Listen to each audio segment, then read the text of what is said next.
Have you ever wanted to know what the Bible said about a specific subject matter, but you couldn't find a passage that thoroughly explained it? We're going to discuss how to do that in this video. This video is a part of a larger series of videos called Virtual Coach. If you go to our YouTube channel, Bethel Pittsburgh, and go under Playlist, you'll find a playlist titled Virtual Coach, and you'll notice that the titles of the videos will say Virtual Coach and then a category, and all the videos are arranged in category order so that you can go to the category that you want to look at. This is under the category of Bible study, subcategory topical Bible study, and we are using angels to practice this study. Now, you could do one of two things when you're going about a topical study. You can either use a concordance or a Bible dictionary or a subject search engine. So the upside to doing a Bible dictionary direction. Now, you can either buy a print Bible dictionary, and what it will do is you'll look up a subject and it'll tell you references that talk about that subject, even if it doesn't use the word. And so that's one of the reasons why it's helpful. There is an online version of that called, if you search for Open Bible search engine or Open Bible and then the subject, you'll eventually find it. And you can go on there and search a subject, and it'll work the same way as a Bible dictionary. It'll show you verses that speak about that subject. The downside is you're only going to be presented with the verses that people have felt speak about that subject, and so it won't be as exhaustive.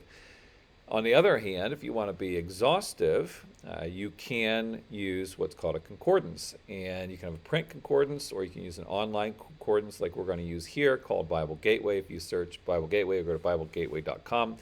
It's a search engine. You look for a word, and it'll tell you everywhere that that word is found in the Bible in book order. That's the upside, is it's exhaustive. The downside is it is only going to use the term that you put in. So you're going to have to think of all the terms that speak about that subject. Now, you could broaden this out and use both search engines. We're not going to do that in this practice. But we're using a concordance, and what we're doing is, because it's a long study, and you likely aren't going to do this in one sitting, you're going to want to keep notes. You can do that in a notebook, paper. You can do it on a document like I'm doing here. And what you're going to want to keep track of, and I want to give a quick note, sometimes there's technology issues that I'm having, so if the video doesn't go with the words, I apologize. Just kind of follow along with what I'm explaining. If I abruptly end, it's because the recording stopped some way halfway through, and I'll just pick up wherever it stops. But at the top here, you see that I have words looked for and words to look for. And what I'm doing is keeping track of these words, and the reason is because if I think of other words or come across other words that I didn't think of, I'm going to throw it in here. Yes, I have Satan and Lucifer there because demons are actually fallen angels, so they become a part of this study. And I keep track of the ones I've already looked for so I don't repeat that, and I keep track of the words I haven't and the word I'm on and where I am in that search, Ezekiel 36:22. Now, you're going to add things here. As the list gets long, you're probably going to forget that you put subcategories of ideas about angels and other places. When we finish the whole search, we'll go back and organize those things, and eventually get a whole outline explaining what angels are and do. So again, we've left off at spirit on Ezekiel 36, and we'll do another 10 minutes here of that study.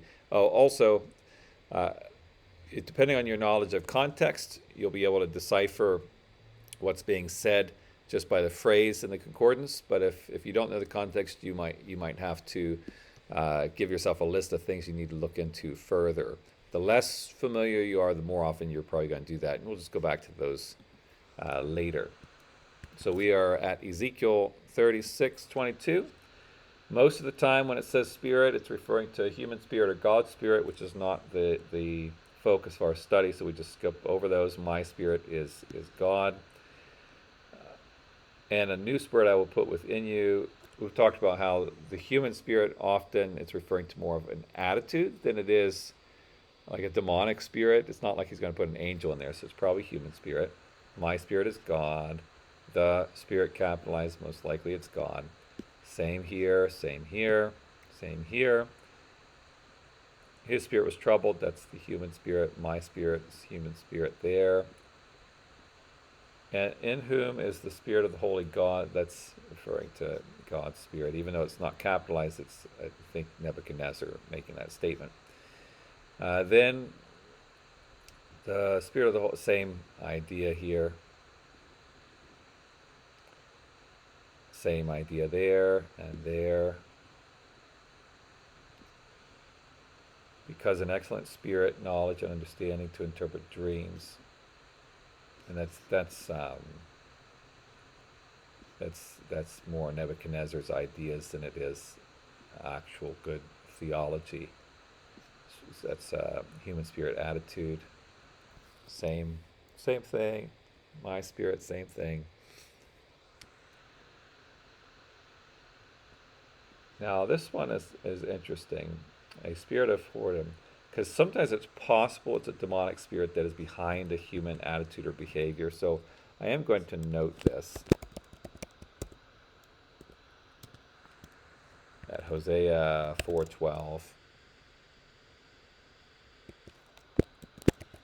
mentions a spirit of whoredom. Sorry for my computer's slowness here. Maybe a demonic spirit. Now I'm going to look into further for that.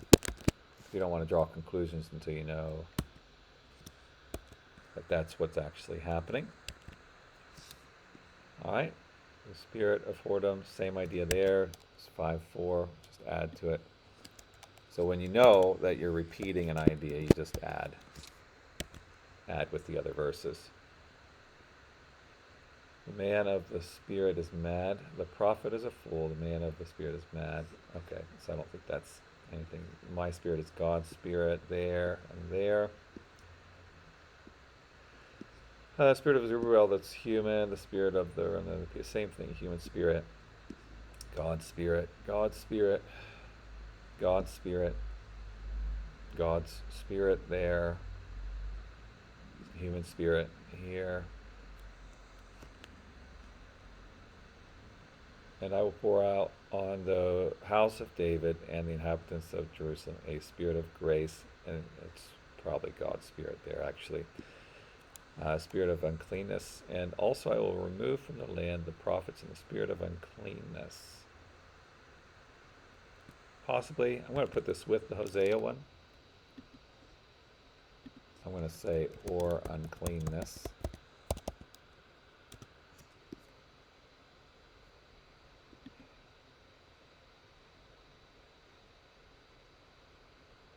And it doesn't like that word. Oh, because I got it. There we go.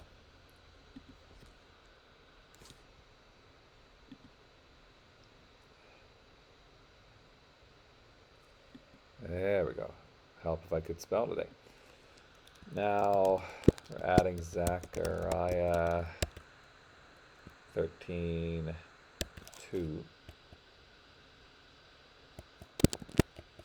into the mix. Then spirit, portion of the spirit, that's God's spirit. Guard yourself in your spirit, human spirit. Yourself in your spirit, same thing. Holy Spirit, Holy Spirit, Holy Spirit. Spirit of God. Spirit of God. Poor in spirit is an attitude. And he cast out the spirits with a word. So that is demonic spirits, which can be inside of people. And I know I have that somewhere. Let's see if I can find that. A person can be possessed by more than one. That's not that.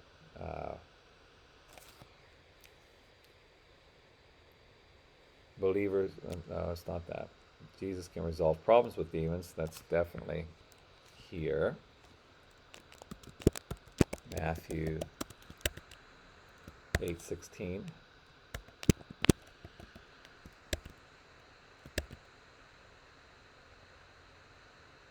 and possess animals. Demons can control speech. The term spirit is used for demons, which is the verse we're just on, actually. We saw that because spirit and demons are both in there. Demons can possess, be inside of people, as well as be cast out of them. And we might already have 8:16 in there, yes, because it has the word demon in it as well.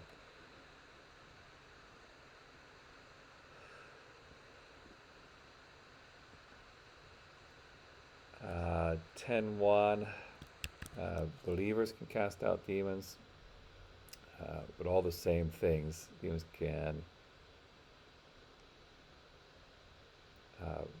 be inside and cast out of people right here. So we're going to add 10:1. And believers can cast them out.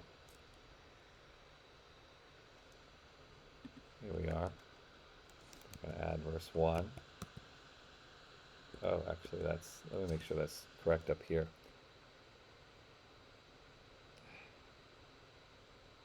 Where is that?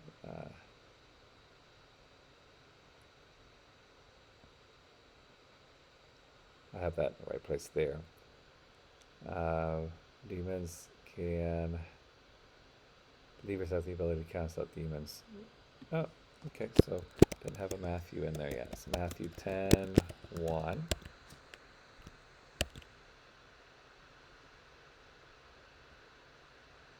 Okay, some demons are unclean. Matthew 10:1. Spirit, and it doesn't really tell us anymore on that.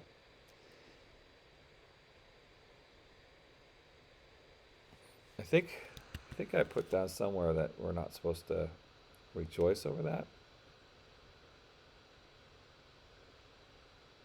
But I don't know if I did, so it might not really pertain to demons anyway. Spirit is God's Spirit, God's Spirit. God's Spirit. Same, Holy Spirit.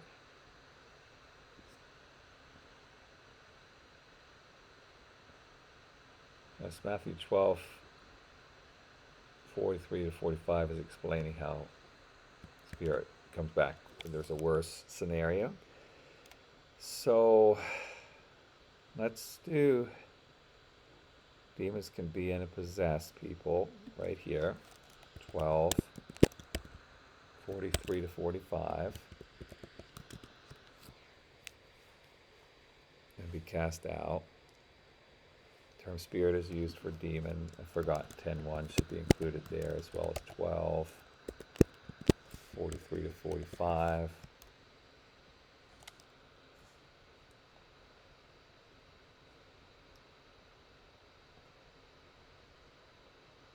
Jesus can resolve problems with demons. Actually, I have that over there, that 8:16. But 10, or 12, right here. 12:43-45.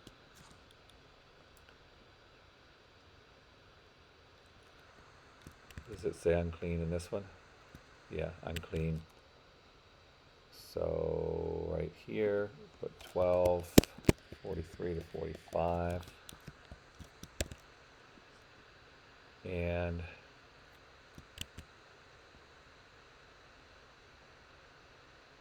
demons can be possessed by more than one demon. Got here Matthew 12:43-45. And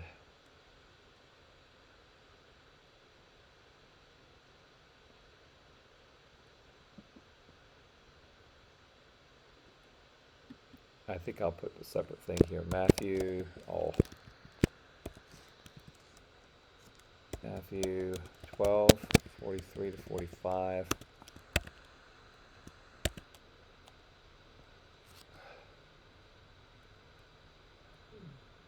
Demonic possession